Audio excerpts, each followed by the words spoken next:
Olá, eu sou Paloma Amorim da Silva e estou aqui para mais uma tarefa do curso de especialização em Arte e Educação Intermediática Digital, para o qual hoje eu faço uma análise crítica de duas obras de Paulo Freire, Educação como Prática de Liberdade e Pedagogia do Oprimido. Para iniciar essa conversa, é preciso entender alguns conceitos na obra de Paulo Freire.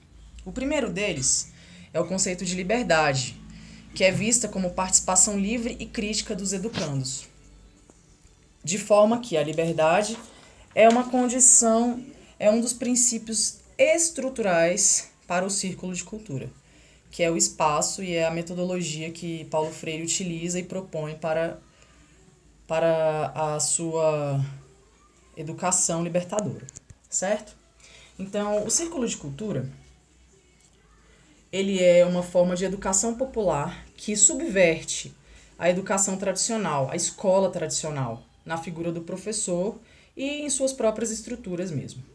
Então, o círculo de cultura é composto pelo coordenador, que vai mediar o diálogo entre os homens do povo no trabalho pela conquista da linguagem. O círculo de coordenador entra em cena muito antes mesmo do círculo de cultura. Fazendo o quê? Fazendo o levantamento do vocabulário. Ele vai se inserir na comunidade em que ele quer produzir, em que ele quer promover um círculo de cultura. E vai fazer um levantamento do vocabulário dessas pessoas, buscando as palavras com significação real na vida dos educandos. Como é que é isso? Ele vai levantar palavras que expressem a vivência cotidiana desse povo, expressando suas experiências, e palavras que desempenham uma complexidade fonêmica. E a partir desse vocabulário, ele vai descobrir as palavras geradoras para esse grupo, para esse coletivo que vai participar do círculo de cultura. Certo? Primeiro, é a descoberta da estrutura das palavras e de novas palavras, né? É o que as palavras geradoras vão possibilitar aos elementos do círculo de cultura. A palavra geradora, como eu já disse, não é um dado doado pelo coordenador. É sim um tema de debate. Por quê? Porque é um modo de expressão de uma situação real daquela comunidade, vivida por aquela comunidade. Por quê? Porque entende-se que as palavras não existem desvinculadas da realidade. Elas trazem esse significado social para essas pessoas.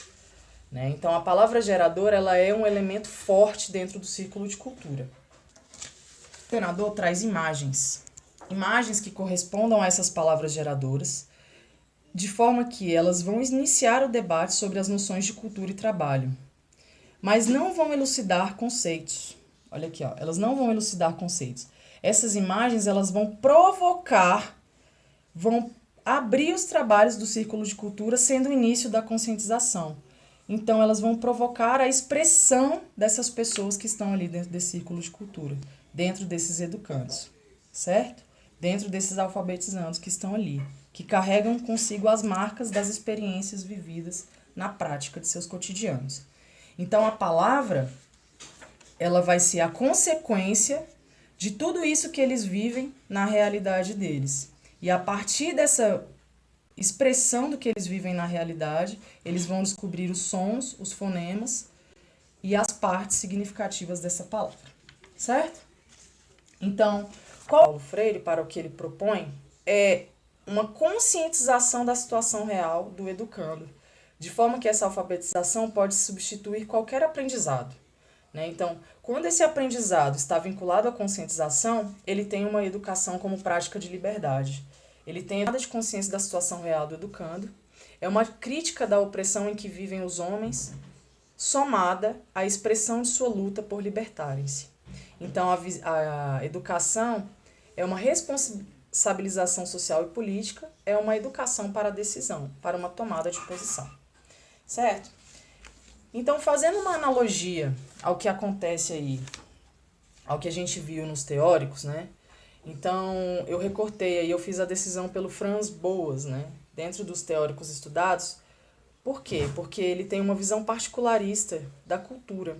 Ou seja, o estudo das culturas não aliás, deve-se fazer um estudo das culturas e não um estudo da cultura. Não existe uma cultura tópica, uma cultura ápice, mas sim várias culturas que necessitam ser estudadas, que necessitam interação. Então, ele vai a campo, interno e profundamente, para conhecer essa determinada cultura, de forma que aborda cada sistema cultural em sua especificidade. Sem etnocentrismo, aborda a cultura sem aplicar suas próprias categorias interpretativas. Né? Então, Franz Boas, ele comunga aí, ele faz um diálogo com a questão do círculo de cultura. Por quê? Porque no círculo de cultura, cada grupo é único com suas próprias significações sociais, históricas e culturais, de forma que cada grupo emprega seu sistema de linguagem e de sua significação. Paulo Freire tem muito a contribuir para o sistema educacional, bastante, principalmente quando ele coloca o educando como centro da nossa prática, né, como centro da prática educacional, de forma que a gente busque nesse educando os dados necessários para que a gente comece o nosso trabalho, né, para a gente que encontre as nossas palavras geradoras, para que a gente encontre as imagens que esse grupo impõe. E aí, por exemplo, eu cito a necessidade das novas aprendizagens em tecnologia, por exemplo, né, em que temos que tomar consciência de onde estamos, né, nessa empreitada. Não que a gente tenha já superado todos os problemas da época de Paulo Freire, né, da época da opressão, né, e da tomada de consciência das classes operárias. Não que isso tudo já tenha sido superado, mas que novos problemas, novas conquistas, novos aprendizados precisam ser conquistados também e concomitantemente. Por quê? Porque nós estamos aí também no contínuo da história, né? E a história precisa ainda ser conquistada por nós. É isso, obrigada pela oportunidade e até a próxima.